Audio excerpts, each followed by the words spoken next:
Finally, not least, is Elizabeth Dickson, an incredibly talented public health nurse, PhD student, and fellow. When Elizabeth came to audition for Med Talks, we settled in to listen, not really having a sense of who she was. But when she started speaking, we were all immediately transfixed. Her words and her stories are transformative. So without further ado, please give a warm welcome to Elizabeth.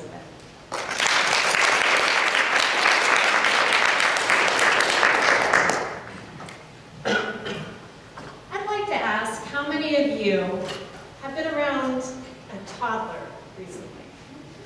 You know, those cute little beings, somewhere around the ages of 1 to 3, exploring, curious, touching, tasting, wanting to experience everything out of life, often temperamental. Their growing curiosity in the world around them is often expressed in their growing vocabulary, which at that time of life, a favorite word is why. Why is the sky blue? Why do birds fly? Why do I have this thumb? Why do I have a brother? Why do I have to go to bed? I bring up toddlers and asking why. Because I had a conversation recently with someone when we were wondering, what is it as adults that we stop asking why? And what is it that inspires us to start asking why again? Why is a really powerful word. What would the world look like if we asked why more often? Of ourselves, of others, of our leaders. And what if we didn't settle on those answers like, just because that's the way it's always been? Don't rock the boat. I think we can probably all agree that those dismissive type of answers are no more satisfying as an adult than they were when we were 3. So I'd like to share a couple of stories with you this evening about 2 women who are people that I call why people. Their questions that they asked changed my life. The first is Brenda. In 1994, I had the privilege of serving as a Peace Corps volunteer in the country of Guatemala. I was asked to work with women's communal banks, which, as some of you may be familiar with, are microcredit projects that give women in developing countries powerful economic experiences and tools to help break that cycle of poverty. I was asked to teach very basic business skills to this group of amazing, wonderful, wise Guatemalans who were already working on changing the circumstances that they lived in. Brenda was a charismatic leader of one of these groups. She was well respected by her peers. She had an intuitive ability to know how to market a product. And thankfully for me, the inexperienced 24-year-old that I was, she had a lot of patience with my broken Spanish. During one meeting, though, she asked the group, actually she was speaking to no one in particular, but she asked, why do we stay poor? If I knew the answer to that question, I would know what to do to help my children. Why? Now clearly Brenda was not looking for an answer from me. That question was big. And it was complicated. And Brenda was already working on it through the work of this project. But at that moment, Brenda gave me a gift. She passed on her question to me. She planted a seed. She taught me through her actions that you don't always have to have the answer. You don't even have to have all the information. You just need to start with a question. So fast forward about 10 years, I returned back to California, I finished my graduate degree, and I eventually took a position as a public health nurse in a rural Native American community here in the Southwest. And it was there that I met a woman who I'm going to call Anna. Anna was an incredible woman with a beautiful sense of humor. I met her as I was doing home visits with her and her family. She lived in a community that had high rates of everything. High rates of poverty, unemployment, chronic disease, substance and alcohol abuse. And at that particular time when I was living there, the teen suicide rate was astronomically high, 13 times higher than the national average. So as you can imagine, our home visits were really about just health issues. Anna had also had a young member of her family recently take his life. So during one visit, her grief and her frustration were palpable. And she said, "I just don't understand why my community suffers so much. So much diabetes, so much violence, so much suicide. We are such a strong people. Why?"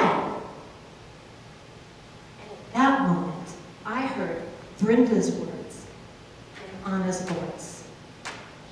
Shared across time and space, these two women were holding the pain and the suffering of their communities and passionately wanted to do something about it. Now, I lived in that community long enough to see Anna take her question to her tribal health board, to her tribal council, and eventually Anna assumed a leadership role on a suicide prevention task force in her community. She didn't wait for anyone to bring her the answers. She went out and found other people who were asking why. So what is it that inspires us to move forward with those questions that we have, those why questions? Is it when we're frustrated with the lack of answers or any information that we may be able to find? Maybe we're haunted by an experience that we've had ourselves or we've heard about. Asking why takes courage, because asking why can invite change. Change to ourselves, change to those around us. It can cause confrontation, possibly with people in authority. And it takes us up and out of our comfort zones. So I'd like to share another story that I think can address that issue. Some of you may be familiar with the parable Upstream, Downstream, the classic public health parable, and I share a version of it with you this evening because at its very core, it's about asking why. It was many years ago that the villagers of Downstream, we call Spotty the first body in the river. The old-timers remember how poor the resources and facilities were for managing that sort of thing. Sometimes they'd say it would take hours to pull just 10 people from the river. And even then, only a few would survive. Although the number of victims in the river had increased greatly over years, the villagers of Downstream have responded admirably to the challenge. Their rescue system is clearly second to none. Now, it takes less than 10 minutes to pull someone from the river, and only a few actually don't survive each day. That is a big improvement from the way that it used to be. If you talk with the villagers of Downstream, they speak with pride about the new hospital on the side of the river, the flotilla of rescue boats ready to respond at a moment's notice, the comprehensive health plans needed to coordinate all the manpower involved, and the highly skilled and dedicated swimmers ready to risk their lives to save victims from the raging currents. Sure, it costs a lot, but, say the villagers of Downstream, what else can decent people do when human lives are at stake? Oh, but few people have raised the question now and then. But it seems not many people have much interest in what's happening upstream. It seems there's so much to do downstream to save all the victims in the river, no one has much time to find out why all those bodies are in the river in the first place. Until one day, a group of folks decide to walk upstream and find out why. So what did they find upstream? Actually, the rest is left to your imagination. But I will share with you, some versions of the story have them finding a bridge with a broken plank and a hole in it that people are falling through into the river. What I always find compelling about this story is that group of people who walked together upstream to find out why people were drowning. They knew there was a bigger picture. They knew there was something larger going on, causing those people to drown in the river. It's big upstream why questions that have attracted me to the field of public health. The questions that Brenda and Anna were asking that left me thinking, yeah, why? So now, I'm at the College of Nursing here at UNM with a new why question of my own that I'd like to share with you. It was one clinic visit with one young woman a few years ago now that left me asking why. I was sitting across the table from this incredibly intelligent, very bright 16-year-old who, upon recommendation from a friend, had come to the clinic for a pregnancy test. The positive result took her completely by surprise. What took me completely by surprise was when she looked at me and she asked very genuinely, "How did this happen?" Now, I could have thought that was the shock of a positive pregnancy test, but as we spoke, we dug a little bit deeper, and what we realized was she had had very little exposure or information to reproductive health information, either at home or at school. And again, I could have thought it was just one young woman, but I started asking more young adults that I ran into, and I found a common thread of information from them. They too had had very little reproductive health education, either in middle or high school. I got mad. Actually, I got angry. I started asking more questions, and I started getting really frustrated with the answers I was getting.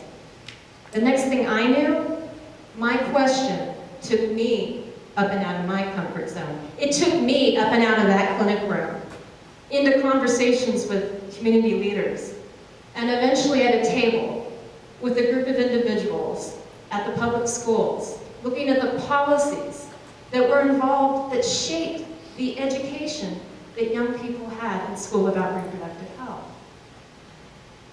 And that brought me to another question. Why does New Mexico have the highest teen pregnancy rate in the entire country?